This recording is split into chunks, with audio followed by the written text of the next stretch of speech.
اس سے بڑی بات کوئی نہیں ہو سکتی. گو کہ نبی پاک صلی اللہ علیہ وسلم کے فضائل و کمالات کتب قرآن پاک احادیث اس سے معمول ہے، لیکن میں سمجھتا ہوں کہ حضور کی فضیلت بیان کرنے کے اللہ سبحانہ و تعالی نے اس کی بلندی اور عزت کو اس کی انتہا کر دی، جسے آپ عام محاورے میں کہتے ہیں قلم توڑ دی. کرم اس طرح توڑ دی، فرمایا لولا کلمہ اظہرت الربوبیہ، پیارے محبوب اگر تیری تخلیق نہ ہونا ہوتی، آپ نے تشریف نہ لانا ہوتا تو میں اپنے رب ہونے کا اظہار نہ کرتا. سبحان اللہ. میں اپنے رب ہونے کا اظہار نہ کرتا. اس سبق کو یاد کیجئے، اللہ نے اپنے رب ہونے کا اگر اظہار فرمایا تو کس کی خاطر؟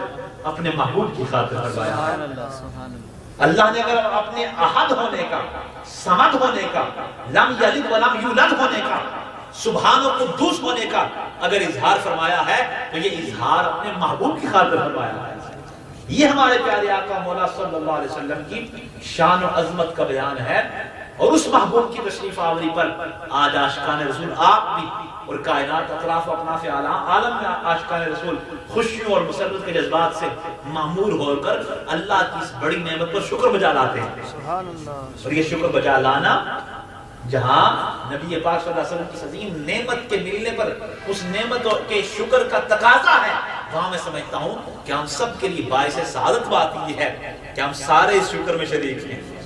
اور اس نعمت کا جتنا شکرانہ ادا کیا جائے اللہ اس کے فیض و برکت کو بڑھا دیتا ہے. قرآن عظیم الشان میں ارشاد ہوا لئن شکرتم لازیدنکم ولئن کفرتم ان عذابی لشدید. اگر تم نعمتوں پر شکر بجا لاؤ گے، اللہ تعالیٰ فرماتے ہیں کہ اس نعمت کو ضرور بڑھا دیا جائے گا، نعمت میں اضافہ فرما دیا جائے گا.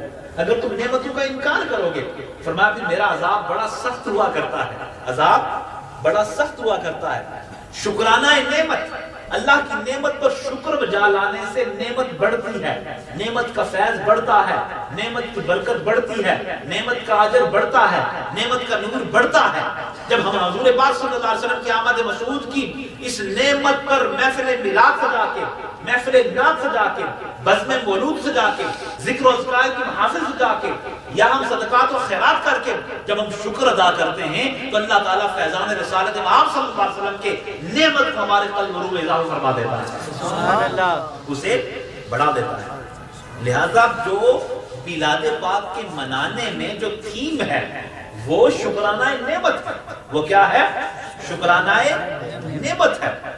اب یہ ڈسکشن یہ ہے کہ اس بڑی نعمت کا شکر کیسے ادا کرنا ہے، اس بڑی نعمت کا تشریف آوری اس کو سیلیبریٹ کیسے کرنا ہے، اس پہ ڈسکشن ہونی چاہیے. اور قرآن و حدیث میں اور بے شمار جو علماء و محققین ہیں انہوں نے اس کو ڈسکس کیا، اس کے طریقے بیان کیے.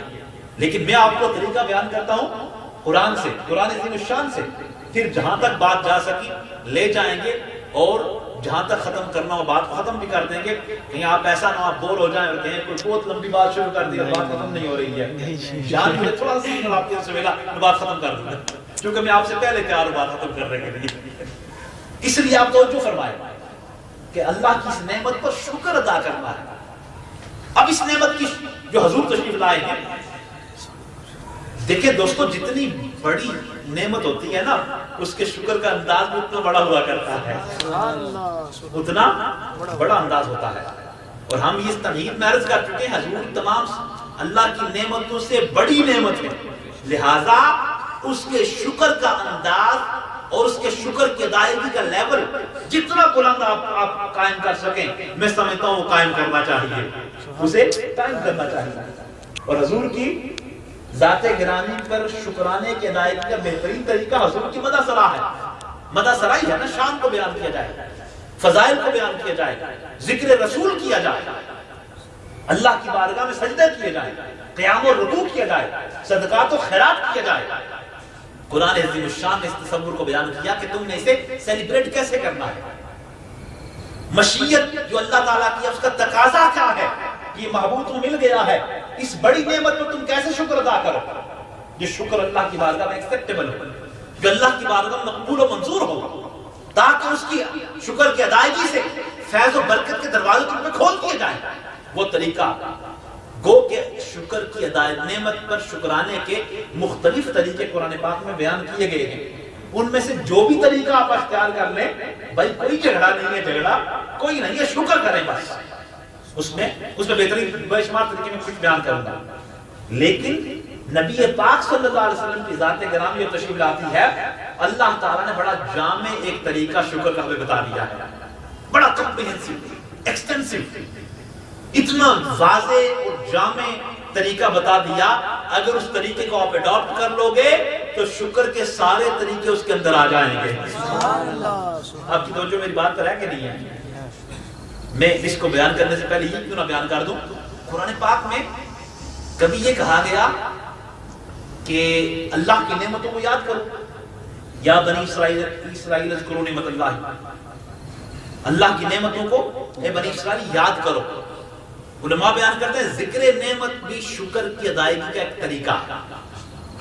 ذکر نعمت کو یاد کرنا، آپ اس کو یاد کرتے ہیں، یہ چیز آپ کو ملی، آپ اس کا تذکرہ کرتے ہیں دوستوں میں، احباب میں، اس کے کو فنکشن کر دیتے ہیں، کوئی تقریب منعقد کرتے ہیں، یہ ذکر نعمت کہلاتا ہے.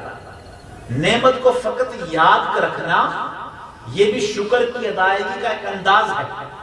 انتہائی احسان فراموش وہ لوگ ہوتے ہیں اور وہ قومیں ہوتی ہیں جو نعمت کو سرے سے یاد ہی نہ کریں، نعمت کو سرے سے یاد نہ کریں.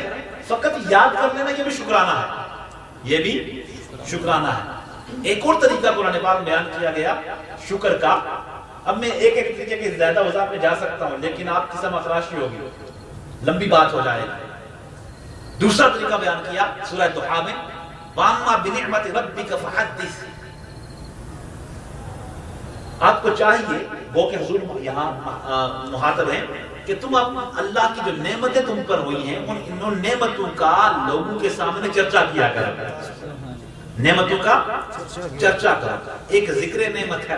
اب وہ ذکر آپ پرائیویسی میں کر سکتے ہیں، الگ بیٹھ کر بھی کر سکتے ہیں، مجلس میں بھی کر سکتے ہیں، محفل میں بھی کر سکتے ہیں. اس کے لیے کوئی پابندی نہیں ہے، کوئی اس کی لیمیٹیشنز نہیں ہے. کہا بس یاد کرو نعمت کو، ایک طریقہ. دوسرا طریقہ کیا ہے؟ نعمت کا چرچا کرو. بھائی جو انڈیویجول حیثیت ہے اس نعمت کے پرچار کی، اس سے نکل کر اب بزم میں آ جاؤ، محفل میں آ جاؤ، جلسہ میں آ جاؤ، جلوس میں آ جاؤ، سیمینار میں آ جاؤ، کانفرنس میں آ جاؤ. اب ڈنڈے کی چوٹ پہ برملا اللہ کی اس نعمت کا چرچا کرو. نعرہ تکبیر، اللہ اکبر، نعرہ رسالت، یا رسول اللہ، نعرہ حیدری، یا علی، آمد مصطفیٰ، مرحبا مرحبا، چہرہ والضحا، مرحبا مرحبا. تحدیث نعمت، نعمت کا بیان کرنا. نعمت کا بیان کرنا یہ بھی کیا ہے؟ نعمت کا شکر ہے، نعمت کا شکر ہے. اب اس بیان کرنے فحدث میں اس کا بھی کوئی حد اور قید نہیں ہے کہ اپنے بزم میلاد منعقد کرنی ہے، محفل میلاد. جس طریقے سے بھی جو نعمت اللہ نے آپ کو دی ہے اس کو آپ بیان کریں، اس کا تذکرہ کریں، شعرا کریں، وہ بتائیں کہ اللہ نے آپ پر یہ نماز و کرامات کیے ہیں. اس میں ریا نہیں ہوتی ہے بلکہ اس میں شکر کا تصور ہوتا ہے. تو بیان کرنا تحدیث اور پرچار اور اس کا شہرہ وہ کیا ہے؟ یہ بھی نعمت پر شکر کی ادائیگی کا ایک طریقہ ہے. دو طریقے ہم نے لے لیے. قرآن عظیم الشان کی آیت پاک جو میں نے تلاوت کی اس میں ایک طریقہ بیان کیا گیا، وہ بڑا جامع طریقہ ہے. جس طرح حضور کی ذات جامع نعمت ہے، آپ کے آنے پر اللہ نے شکر کی ادائیگی کا بھی جامع طریقہ ہمیں بتا دیا. اس طریقے میں ذکر نعمت بھی ہے، تحدیث نعمت بھی ہے. تمام نعمتوں کے شکر کی ادائیگی کے طریقے اس میں جمع کر دیے گئے. وہ کیا ہے؟ پوری دل کی توجہ آپ میرے پر مرکوز کریں، پورا فوکس کریں. فرمایا سورہ یونس میں قرآن پاک میں، قل بفضل اللہ وبرحمتہ فبذلک فلیفرحوا. پیارے حبیب فرما دیجئے صلی اللہ علیہ وسلم، اللہ کے فضل اور رحمت پر بس انہیں چاہیے کہ خوشیاں منائیں. سبحان اللہ. بس یہ خوشیاں منائیں. وہ خیر مما یجمعون، یہ اس سے بہتر ہے جو یہ جمع کرتے ہیں، اس سے بہتر ہے جو یہ جمع کرتے ہیں. اللہ اکبر. تھوڑا سا آیت پاک پر مزید غور کرتے ہیں. ایک تو اس کا جو افتتاح ہو رہا ہے، آیت پاک کی جو اوپننگ ہو رہی ہے وہ لفظ قل کے ساتھ ہے. اور یہ عاشقان رسول اس معنی کو سمجھتے ہیں کہ یہ بڑا، جب ویری امپورٹنٹ ٹاپک کوئی قرآن پاک میں ڈسکس کرنا مقصود ہو اور بڑا اہم میسج کنوے کرنا مقصود ہو تو اس کا افتتاح اور آغاز قل سے کیا جاتا ہے. رب کی